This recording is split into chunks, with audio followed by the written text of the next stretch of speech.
প্রিয় দর্শক, সাজ্জাদ কাদিরের প্রীতি এবং শুভেচ্ছা নিন। এই মুহূর্তে আপনাদের সামনে কথা বলতে এসেছি। গোপালগঞ্জ থেকে পালিয়ে বাঁচল এনসিপি নেতারা। কে জিতল, কে হারল, এই প্রসঙ্গটা নিয়ে আপনাদের সামনে কথা বলবো। আমি বিবিসির খবর থেকে পড়ছি।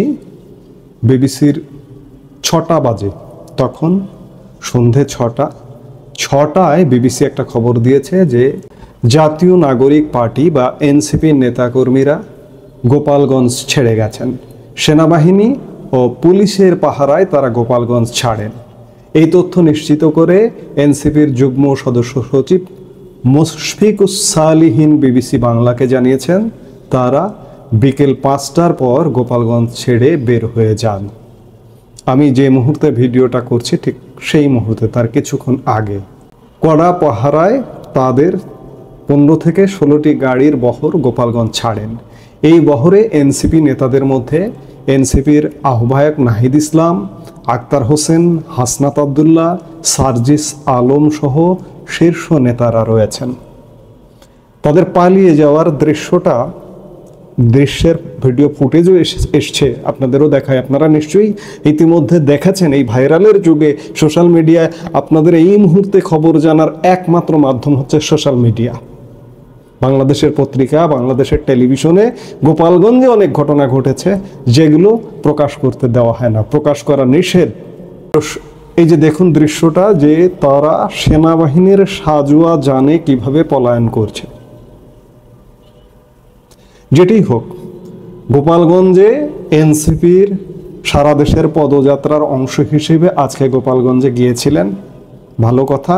কিন্তু সেখানে যাবার আগে আমি আগের ভিডিওতেও বলেছি, যে পরিমাণ উস্কানির উৎপাদন করেছিল এই এনসিপির নেতৃবৃন্দ, বিশেষ করে একটি ছেলে, একটা পুস্কে ছেলে, সেই উস্কানির প্রেক্ষিতে গোপালগঞ্জের মানুষ ক্ষুব্ধ হয়েছে, সংক্ষুব্ধ হয়েছে। মৌচাকে ঢিল দেন। আজকে সরকারকে বলবো যে সরকার মৌচাকে ঢিল দিয়েছে, এনসিপি সরকারি দল এনসিপি মৌচাকে ঢিল দিয়েছে। আওয়ামী লীগ তো নেই, আসলে আওয়ামী লীগ তো ঘুমিয়ে গেছে।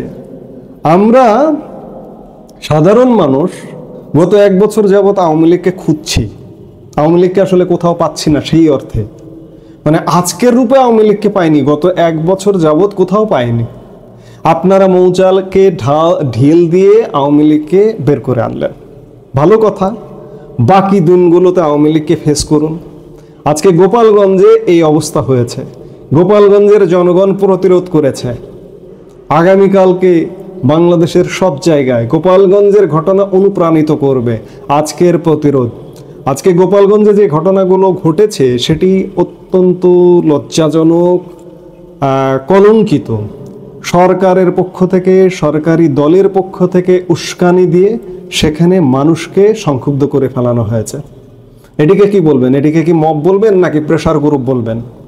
বিভিন্ন জায়গায় যে মব সৃষ্টি করা হয় তাদেরকে তো আপনারা সরকারিভাবে তাদেরকে বলেন প্রেসার গ্রুপ। কোথাও কোথাও কেউ বলেন যে মবের বদৌলতে অনেক কিছু চেঞ্জ হয়েছে, মবকে আমাদের শ্রদ্ধা করতে হবে, সম্মান করতে হবে। আজকে গোপালগঞ্জে যেটি ঘটেছে এটি ঘটবারই কথা ছিল। এই গর্তটা খুঁড়েছেন আপনারা। যেটি হোক, গোপালগঞ্জে অনেক মানুষ আহত হয়েছে, নিহত হবার খবরও অনেকগুলো পাওয়া গেছে। জানি না আসলে সঠিক কত সংখ্যক মানুষ। আওয়ামী লীগের লোকজনই নিহত হয়েছে, এনসিপির লোকজন নিহত হয়নি। এনসিপির লোকজন নিরাপদে পালিয়ে আসতে পেরেছে যান নিয়ে। কত সংখ্যক মানুষ নিহত হলো সরকারকে এটি প্রকাশ করবে না। আমরা হয়তো চূড়ান্ত মৃত্যু সংখ্যা সেখানে জানতে পারবো না। আজকে গোপালগঞ্জে যে ঘটনাটি ঘটলো, এই ঘটনায় কে জিতলো? আসলে আওয়ামী লীগ জিতেছে, সরকার জেতেনি। কারণ আওয়ামী লীগ এখানে প্রতিরোধ করেছে এবং আওয়ামী লীগ একটা নতুন দিগন্ত উন্মোচন করেছে যে প্রতিরোধ করলে প্রতিরোধ করা যায়। গোপালগঞ্জ সেটি দেখিয়ে দিয়েছে। এইরকম ঘটনা বাংলাদেশের আরও বিভিন্ন জায়গায় ঘটতে পারে। আজকে এনসিপি নেতৃবৃন্দের জন্য এটি শিক্ষণীয় যে খুব সহজে পার পাওয়া যাবে না। সারা বাংলাদেশের মাটির প্রতিটা ইঞ্চি মনে করা যাবে না যে এটা আমরা দুর্ভেদ্য। আজকে এনসিপির নেতৃবৃন্দের জন্য এটি শিক্ষণীয়। পুলিশ প্রতিরোধ করেছে? করেনি। একটুর জন্য জানে বেঁচে গেছেন। আপনারাই অভিযোগ করেছেন, এটি আমার কথা না, আপনারাই বলেছেন যে পুলিশ দাঁড়িয়েছিল, পুলিশ প্রতিরোধ করেনি। পুলিশ কেন প্রতিরোধ করবে?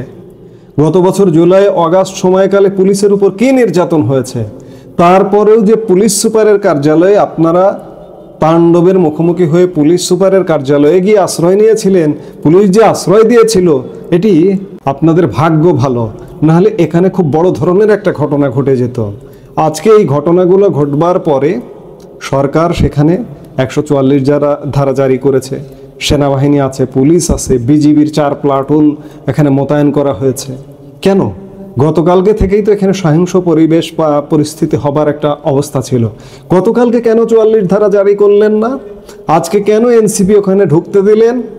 এখানে যেহেতু দুই পক্ষ মুখোমুখি, সেহেতু গতকালকে 144 ধারা জারি করে আগামী 48 ঘন্টার জন্য কিংবা 24 ঘন্টার জন্য 144 ধারা জারি করে কি এই কর্মসূচিটাকে বাতিল করা যেত না?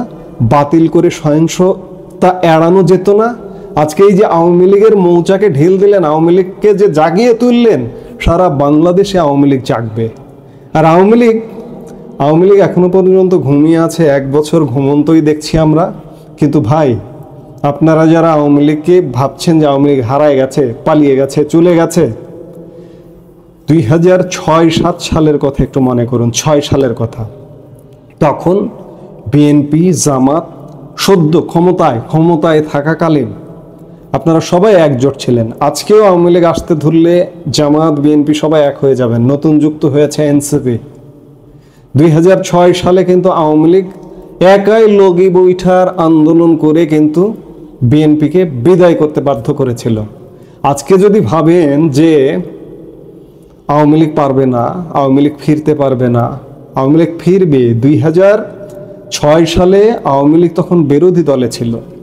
আওয়ামী লীগ অর্থনৈতিকভাবে, রাজনৈতিকভাবে নানা রকম দমন পীড়ন অত্যাচারের মুখোমুখি ছিল। আজকে কিন্তু লাস্ট কদিন আগে 16 বছরের ক্ষমতা থেকে পেরিয়ে আজকে 1 বছর ক্ষমতার বাইরে। আওয়ামী লীগের শক্তি, সামর্থ্য, অর্থ সব কিছু আছে, কিন্তু আওয়ামী লীগ যদি ঐক্যবদ্ধভাবে যদি মাঠে নামে, পরিণতিটা কি হবে? আজকের গোপালগঞ্জ থেকে সরকারকে বলবো, সরকার শিক্ষা নেন। আমরা আসলে হানাহানি চাই না, আমরা মারামারি চাই না, বাংলাদেশ একটা ব্যর্থ রাষ্ট্র হিসেবে পৃথিবীতে পরিচিত হোক, এটি চাই না। কিন্তু পরিকল্পিতভাবে সরকারি পৃষ্ঠপোষকতায় কয়েকটি রাজনৈতিক দল মিলিয়ে বাংলাদেশকে একটি সহিংসতাপূর্ণ, গৃহযুদ্ধপূর্ণ দেশের দিকে নিয়ে যাওয়া হচ্ছে। আজকে কিন্তু গোপালগঞ্জের ঘটনা সেটিই বলছে। কাজেই আমি আলাপটা শুরু করেছিলাম যে এনসিপি নেতারা জান নিয়ে পালিয়ে প্রাণে বাঁচলো, কিন্তু প্রাণে বাঁচাটা, এই বাঁচাটা বাঁচা নয়। আজকে গোপালগঞ্জ থেকে পালিয়ে বেঁচেছে, কিন্তু বাংলাদেশ থেকে, সারা বাংলাদেশ এরকম সহিংস রূপ ধারণ করবে। মৌচাকে ঢিল দিলে এই পরিস্থিতি হবে। বাংলাদেশ থেকে পালাবেন কিভাবে? বাংলাদেশ থেকে তো পালাতে পারবেন না। বাংলাদেশ থেকে পালাতে গেলে আটকে যাবেন। আমি জানি না যে এনসিপির ভবিষ্যৎ কি, এই সরকারের ভবিষ্যৎ কি। আর্মি প্রোটেকশন দিয়ে থাকবেন, পুলিশ প্রোটেকশন দিয়ে থাকবেন। আমি বারবার মনে করিয়ে দিই যে 1971 সালে পাক আর্মির সাথে যুদ্ধ করেই কিন্তু বাংলাদেশের স্বাধীনতা অর্জিত হয়েছিল। আবারও কি বাংলাদেশকে সেই দিকে নিয়ে যাওয়া হচ্ছে? যদি তাই হয়, তাহলে পরিস্থিতিটা কোন দিকে যাবে ভাবলেও গা শিউরে ওঠে আজকে। যেটি হোক, এই মুহূর্তে যে গোপালগঞ্জের যে সহিংসতা হলো, এই সহিংসতার আসলে কে জিতলো, কে হারলো? সরকার হেরে গেছে, এনসিপি হেরে গেছে, আওয়ামী লীগ জিতেছে। এবং এই জেতাটাকে যদি ধারাবাহিকভাবে আওয়ামী লীগ চালিয়ে যায়, তাহলে আওয়ামী লীগের বিজয় সুনিশ্চিত। এই মুহূর্তে এ পর্যন্ত। সবাই ভালো থাকুন, সুস্থ থাকুন। আমাদের ভিডিওগুলো নিয়মিত পেতে সাবস্ক্রাইব করুন Sajjad Kadir and the legends YouTube channel এবং লাইক, কমেন্ট, শেয়ার করে সাথে থাকুন।